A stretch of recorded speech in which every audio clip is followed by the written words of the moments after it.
Ego, ये word दिखने में जितना छोटा और सिंपल लगती है, असल में ये उतना ही डेंजरस और पावरफुल है। अगर तुम मुझसे पूछो कि इस ब्रह्मांड में सबसे पावरफुल फोर्स कौन सी है, तो मेरा आंसर होगा ईगो। एक ऐसी चीज जो किसी भी आदमी से कुछ भी करवा सकती है, अपनी गरीबी को हमेशा के लिए खत्म करने से लेकर अपने धोखेबाज दोस्त से रिश्ता तोड़ने तक, अपने रिश्तेदारों को चुप करवाने से लेकर अपने ब्लड लाइन का सबसे सक्सेसफुल आदमी बनने तक, एक अच्छी फिजिक बनाने से लेकर अपनी पूरी पर्सनैलिटी को बदलने तक, तुम्हारी ईगो तुम्हें तुम्हारी औकात से बड़े सपने अचीव करवा सकती है। अगर तुम अपनी ईगो को सही डायरेक्शन में यूज करते हो तो तुम कुछ भी कर सकते हो। एंड आई रिपीट, कुछ भी, जिसके लिए तुम्हें इस ईगो को पूरी तरह से डिकोड करना पड़ेगा, जो मैंने इस वीडियो में स्टेप बाय स्टेप बताया है। तो एक भी स्टेप मिस मत करना।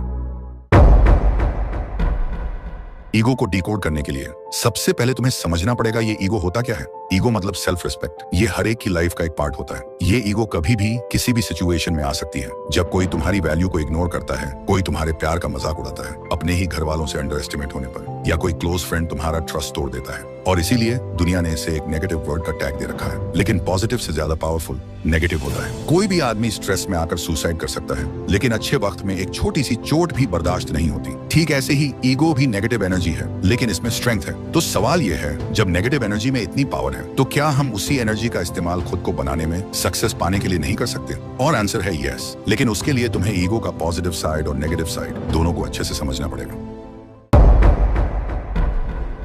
ईगो का पॉजिटिव साइड जानने से पहले तुम्हें इसका नेगेटिव साइड जानना पड़ेगा। कभी नोटिस किया है, जब ईगो हर्ट होता है, हम जीतने के लिए जीने लगते हैं, खुद के लिए नहीं, दुनिया को प्रूव करने के लिए। ईगो तुम्हें अंधा बना देता है। तुम मानते ही नहीं कि तुम गलत हो सकते हो। एडवाइस इंसल्ट लगती है, किसी के सजेशंस छोटे करने वाले लगते हैं। तुम्हें लगता है सब तुम्हारे अगेंस्ट हैं। तुम्हारा दोस्त तुमसे कुछ कहना चाहता है, लेकिन तुम्हारा ईगो कहता है अगर मैं पहले मैसेज करूंगा तो मैं छोटा पड़ जाऊंगा। सोचो, ईगो कितनी छोटी चीज पर ट्रिगर हो जाता है, जो हमें एक मैसेज करने का हक भी छीन लेता है। एक सिंपल मैसेज, एक माफी, बस ऐसी ईगो की वजह से नहीं होती। और एक रिश्ता, एक चांस, एक अपॉर्चुनिटी चुपचाप हमसे छिन जाती है। सच ये है, ईगो सक्सेस से ज्यादा फेलियर लाता है। ईगो सीखने का हक छीन लेता है। तुम्हें लगता है तुम सब जानते हो, और वही सोच तुम्हारी जिंदगी रोक देती है। ईगो तुम्हें एक ऐसी दुनिया में डाल देता है जहां सिर्फ तुम हो, बिना कनेक्शन, बिना रिश्तों के, सिर्फ अपने आप को सुनते हुए, और हर किसी से अलग पड़ जाते हो। और सबसे बड़ी बात, तुम ईगो में जीत जाते हो पर जिंदगी में हार जाते हो।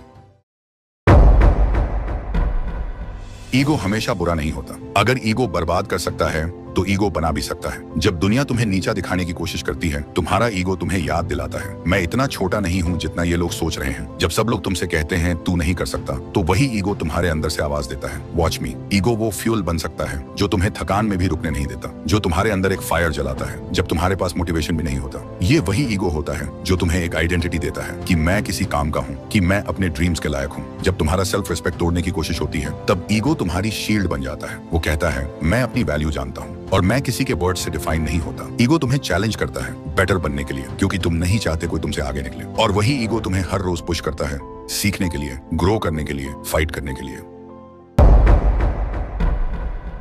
ईगो को कंट्रोल करना मतलब अपने आप को समझना, अपने रिएक्शंस को देखना, और हर जीत से पहले एक बार सोचना, क्या मैं सीख रहा हूँ या सिर्फ दिखावा कर रहा हूँ। सबसे पहला स्टेप है एक्सेप्टेंस। मान लो कि तुम्हारे अंदर ईगो है, सबके अंदर होता है, लेकिन फर्क तब पड़ता है जब तुम उसे हैंडल कर पाते हो, ना कि वो तुम्हें हैंडल करे। एग्जाम्पल, किसी ने तुम्हें पब्लिक में पॉइंट आउट किया, तुम्हारा पहला रिएक्शन होता है, कौन होता है मुझे बोलने वाला। लेकिन अगर तुम पॉज करते हो और सोचते हो क्या ये बंदा सही कह रहा है, तो तुम ईगो के ऊपर कंट्रोल लेना शुरू कर रहे हो। ईगो को कंट्रोल करने का दूसरा रास्ता है लर्निंग माइंडसेट। हर सिचुएशन में ये सोचो, मैं यहाँ से क्या सीख सकता हूँ। ईगो कहता है मुझे सब पता है, लेकिन ग्रोथ माइंडसेट कहता है मुझे और भी सीखना है। जब तक तुम सीखने को ओपन नहीं होते, ईगो चुपके से तुम्हारी प्रोग्रेस खत्म करता रहेगा। तीसरा रूल, फीडबैक लेना सीखो। जो लोग तुम्हें सच बोलते हैं वो तुम्हारे दुश्मन नहीं होते, वो तुम्हारे असली मिरर्स होते हैं। उनसे भागना बंद करो, उनसे सीखना शुरू करो। चौथा स्टेप, साइलेंस। कभी कभी चुप रहना सबसे बड़ा ईगो कंट्रोल होता है। जब तुम प्रूव नहीं करते, जस्टिफाई नहीं करते, तो तुम्हारे एक्शंस बोलते हैं, और वही तुम्हारी स्ट्रेंथ बन जाती है। ईगो को तोड़ने की जरूरत नहीं, उसका डायरेक्शन बदलने की जरूरत है। ईगो से लड़ोगे तो थक जाओगे,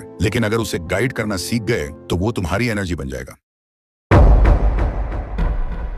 तो इस वीडियो में हमने सीखा कि ईगो तुम्हारा सबसे बड़ा एनिमी भी बन सकता है और तुम्हारी पावर भी बन सकता है। फर्क सिर्फ इतना है, तुम उसे कंट्रोल करते हो या वो तुम्हें। जिंदगी में हर जगह ईगो का टेस्ट होगा, कभी सक्सेस मिलने पर, कभी इंसल्ट मिलने पर, कभी जब तुम्हारा सब कुछ टूट रहा हो और कभी जब तुम सब कुछ जीत चुके हो। ईगो का नेगेटिव साइड कहता है कोई मुझे नीचा ना दिखाए। ईगो का पॉजिटिव साइड कहता है मैं सीखने के लिए झुक सकता हूँ। आंख बंद करो, सोचो, क्या तुम्हारा ईगो तुम्हें ऊपर ले जा रहा है या नीचे खींच रहा है? जब जवाब मिले, वहीं से तुम्हारा असली कमबैक शुरू होगा। This is the power of ego and now it's in your hands. Ego को कंट्रोल करके तुमको एक मॉन्स्टर पर्सनैलिटी पर्सन बनना पड़ेगा। और वो कैसे, वो मैंने स्क्रीन पर दिए हुए वीडियो में एक्सप्लेन किया है, क्लिक करके देख सकते हो। और हाँ, मैं तुम्हें वहीं मिलूंगा।